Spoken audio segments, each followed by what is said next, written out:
అందరికీ నమస్కారం. తెలుగులో వీడియో చేయమని నాకు ఒత్తిడి రావడం వల్ల తెలుగులో వీడియో అప్లోడ్ చేస్తున్నానండి. నమస్కారం. నా పేరు సాయి ప్రసాద్ అలియా సాయి ప్రకాష్. నిన్నటి సన్ రైజర్స్ హైదరాబాద్ ఎస్ఆర్హెచ్ మధ్యలో జరిగిన మ్యాచ్ మీద కొన్ని కామెంట్స్ చేయాలని నేను ఈ వీడియో చేస్తున్నాను. ఏకీభవిస్తే దయచేసి మీరు నాకు రిప్లై ఇవ్వండి.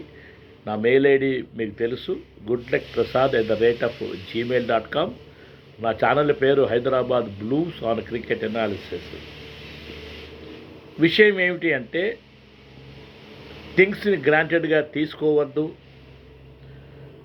మన ఓపెనింగ్ పేరు ఎంత కేర్లెస్గా ఆడుతున్నారో మనం చూస్తున్నాము. ఒక 2 ఏళ్ల క్రితం ఐపీఎల్కి చూసినట్టయితే నిలకడగా 2-3 బాల్స్ని గమనించి లేదా ఒక ఓవర్ వరకు వాళ్ళు వేస్ట్ చేసినా పర్వాలేదు, కానీ ఈ 19 ఓవర్లకి టార్గెట్ ఫిక్స్ చేసుకుని బ్యాటర్ మరి ఎస్టాబ్లిష్ అయ్యి తర్వాత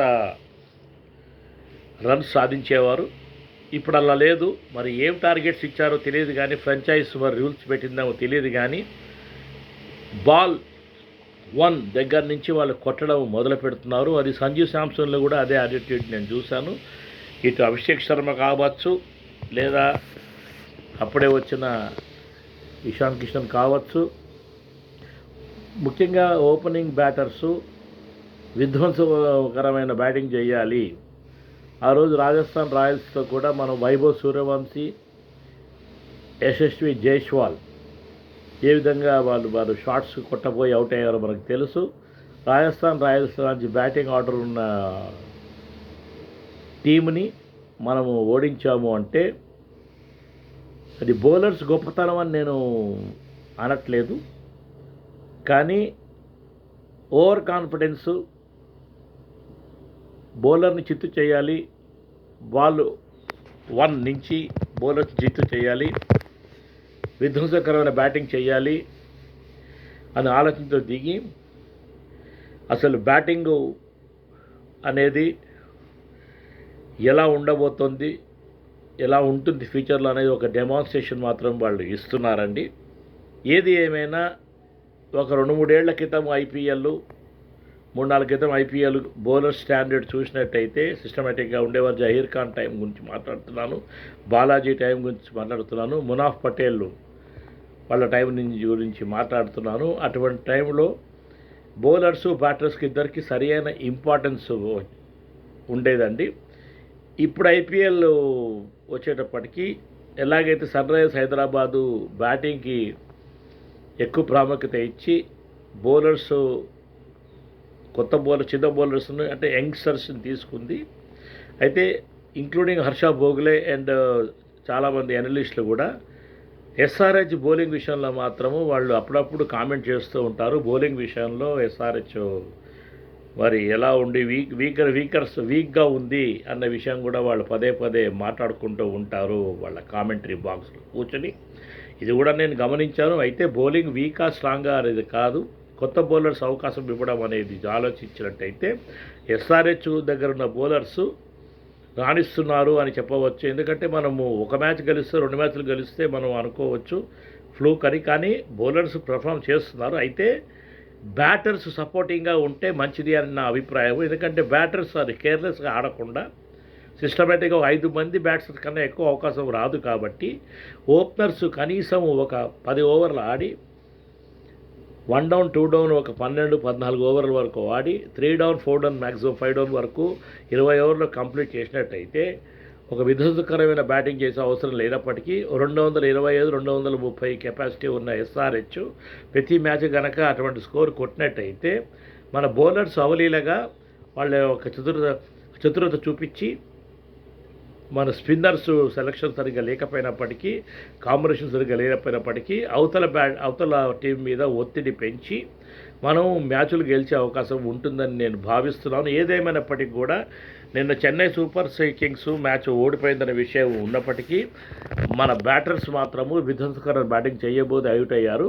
అయితే క్యాచెస్ విన్ ద మ్యాచెస్ అన్నట్టుగా ఏ విధంగా అయితే ఆ క్యాచ్లు పట్టాడో అది చూసినట్టయితే డెఫినెట్గా అతను ఒక చక్కటి ఫీల్డింగ్ డెమాన్స్ట్రేషన్ ఇచ్చాడు. ఎటువంటి ఫీల్డింగ్ మనకు అవసరము, బాడీ పొజిషన్ ఎలా ఉండాలి, క్యాచ్ ఎలా కన్వర్ట్ చేయాలి, వెళ్ళిపోతున్న బాల్ని ఎలా కన్వర్ట్ చేయాలి, చక్కగా తన ఫీల్డింగ్ ఆయన డెమాన్స్ట్రేషన్ ఇచ్చి ఒక ఎగ్జాంపుల్ చేశారంటే ఆ క్యాచ్లు పట్టకుండా ఉంటే నిన్నటి మ్యాచ్ గెలుపు కొంచెం కష్టమే అని చెప్పదలుచుకున్నాను. ఈ విషయంలో ఏది ఏమైనప్పటికీ కూడా ఫీల్డింగ్ స్టాండర్డ్స్ ఎస్ఆర్హెచ్లో పెరగాలి.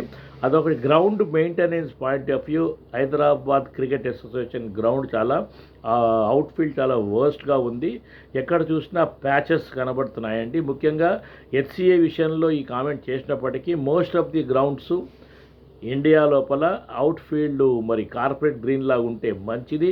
ఎందుకంటే చాలామంది ఓవర్సీయర్స్ ప్లేయర్స్కి స్లైడ్ అవ్వడము, డైవ్ కొట్టడము అనే వాళ్ళ గ్రౌండ్స్లో అటువంటి ఫెసిలిటీ ఉంటుంది కాబట్టి గ్రౌండ్ వాళ్ళ బాడీని డ్యామేజ్ చేయదు కాబట్టి సాయిల్ గడ్డి ఉంటుంది కాబట్టి వాళ్ళకి ఆ ఫీల్డింగ్ స్టాండర్డ్స్ వాళ్ళు చాలా హై స్టాండర్డ్లో ఉంటారు. వాళ్ళు ఇండియాలో మాత్రము అసలు బాల్ ఆపడానికి కూడా వంగడమే ఎక్కువ అనుకుంటే మరి కింద పడడం దూరం మాట. స్లైడ్ అవ్వి బాల్ని ఆపడానికి ట్రై చేయాలి. అయితే డ్రై అవుట్ ఫీల్డ్ వల్ల దెబ్బలు తగులుతాయన్న భయంతో ఎవరు అటెంప్ట్ చేయటం లేదు. ఏది ఏమైనా నేను హైదరాబాద్ వాడిని కాబట్టి హెచ్సిఏ వరకే మాట్లాడతాను. హైదరాబాద్ క్రికెట్ అసోసియేషన్ మెయింటెనెన్స్ మాత్రము గ్రౌండ్ విషయంలో బాగాలేదు. మొన్న చెన్నై మన రాజస్థాన్ రాయల్స్ మరియు హైదరాబాద్ మ్యాచ్ జరిగినప్పుడు స్పెక్టేటర్సే సీట్లను తుడుచుకోవడము, వాళ్ళు కూర్చోవడానికి ప్రయత్నించడము, వాళ్ళు ఎక్కడ కూర్చున్నా సీట్లను తుడుచుకుని కూర్చుంటున్నారండి.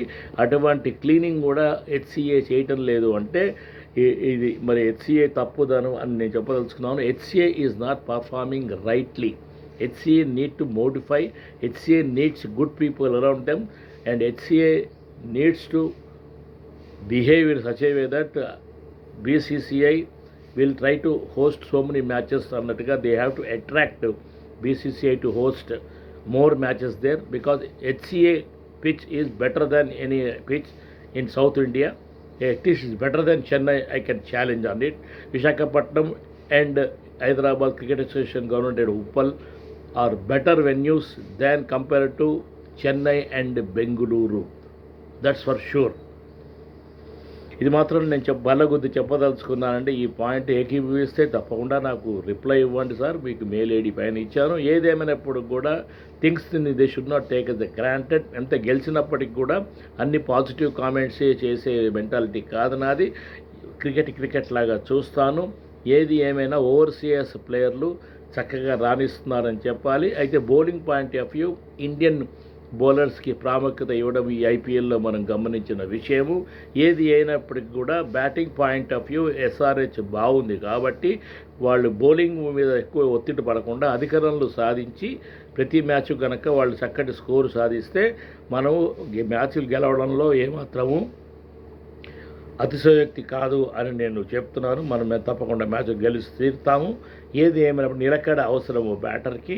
20 ఓవర్ల లోపల ముందే టార్గెట్ ప్లాన్ చేసుకుని వాళ్ళు హైదరాబాద్ని కట్టడి చేస్తున్నారా అని కూడా నాకు అనిపిస్తోంది. అయితే ఏదో విధంగా హూకార్ క్రుక్ మరి ఎస్ఆర్హెచ్కి బ్యాటింగ్ ఆడే అవకాశం వస్తుంది. బ్యాటింగ్ ఆడడానికి అవకాశం వచ్చినప్పుడు దాన్ని మిస్యూజ్ చేసుకోవద్దండి. అయితే హైదరాబాద్ మీద టాస్ గెలిచి వాళ్ళు హైదరాబాద్ని బ్యాటింగ్ ఇన్వైట్ చేశారు అంటే అదొక సూసైడ్ లాగా నేను నేను ఆలోచిస్తాను. ఎందుకంటే అన్ని టీమ్స్ మీద హైదరాబాద్ బ్యాటింగ్ ఎట్లా ఉందో విధ్వంసకరమైన బ్యాటింగ్ ఎలా ఉందో నేను చూపిస్తున్నాను. అయితే హైదరాబాద్ తర్వాత రాజస్థాన్ రాయల్స్ అది కూడా ఒక విధ్వంసకరమైన బ్యాటింగ్ డిస్ప్లే.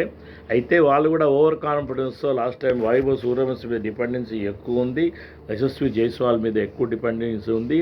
ఏది ఏమైనప్పటికీ కూడా batting order point of view ఈ రెండు టీములు ఐపీఎల్లో మాత్రము విధ్వంసకరమైన బ్యాటింగ్ చేస్తున్నాయి. అయితే ఓవర్ కాన్ఫిడెన్స్ వల్ల మ్యాచ్లు ఓడిపోయే అవకాశం కూడా లేకపోలేదు. ఇప్పటికీ ఈ వీడియో లోపల నేను చెప్పిన విషయాలు దయచేసి గమనించండి. నేను చెప్పిన విషయాలు మీరు నోట్ చేసుకోండి. నాకు వేరే ప్రశ్నలు ఏమన్నా ఉంటే వెయ్యండి. మన bowling combination point of view మరి జయదేవ్ ఉనాద్కత్ హర్షల్ పటేల్కి మరి ఒక ఛాన్స్ మళ్ళీ ఎప్పుడు వస్తుందో మనకి తెలియదు. అయితే బౌలింగ్ సపోర్టింగ్ పిచెస్ మీద క్విక్గా ఉన్న పిచెస్ మీద మరి వీళ్ళకి ఏమైనా అవకాశం వస్తుందా మనం చూద్దాము. అయితే ఈ ఐపీఎల్లో గమనించినట్టయితే most of the pitches batting supporting pitches లాగే నాకైతే కనబడుతున్నాయి. ఏది ఏమైనప్పటికీ కూడా బౌలర్స్కి కొంచెం ఇంపార్టెన్స్ తగ్గిందా ఈ ఐపీఎల్లో అన్నట్టుగా కనబడుతోంది. ఏది ఏమైనా కానీ హైదరాబాద్ బౌలర్స్ కొత్త వాళ్ళు అయినప్పటికీ మనం కనుక స్కోర్ బోర్డు మీద అధిక స్కోర్ కనుక ఉంటే ఈ బౌలర్స్ని మనం చక్కగా వాడుకోవచ్చు, చేంజెస్ చేసుకోవచ్చు, ఎకనామికల్గా ప్లాన్ చేసుకోవచ్చు. మరియు అవతల టీంని కట్టడి చేయడానికి మంచి ఫీల్డింగ్తో మనం ప్లాన్ చేసుకుంటే మాత్రము ఎస్ఆర్హెచ్ మంచి పొజిషన్లో రావడం అనేది పెద్ద కష్టం కాదు అనే అభిప్రాయాన్ని తెలియజేస్తూ ఉప్పల్ స్టేడియం యొక్క అవుట్ఫీల్డ్ స్టాండర్డు మరి గ్రీన్నెస్ పెంచాలి, కార్పెట్ గ్రీన్ లాగా మారిస్తే ఫీల్డింగ్కి అనుగుణంగా చేయాలి. ఫీల్డర్స్ భయపడుతున్నారు డై కొట్టడానికి, స్లైడ్ అవ్వడానికి అని మాత్రం చెప్తూ ఎక్కడ పడితే అక్కడ గ్రౌండ్లో ప్యాచెస్ కనబడుతున్నాయి మనం చూసాము. ఏది ఏమైనా కొంచెం బాగు చేస్తే మంచిది, చక్కగా మెయింటైన్ చేస్తే మంచిది అనే సూచనలు చేస్తూ మరొక వీడియోతో ముందుకు వస్తాను. నా పేరు Sai Prasad alias Sai Prakash, Hyderabad Blues or cricket analysis. నా ఛానల్ పేరు గుడ్ లక్ ప్రసాద్ @gmail.com మీరు మెయిల్ చేయండి. నా వీడియోని సబ్స్క్రైబ్ చేయండి, నా ఛానల్ని సబ్స్క్రైబ్ చేయండి, నా వీడియోస్ షేర్ చేయండి. నమస్కారం.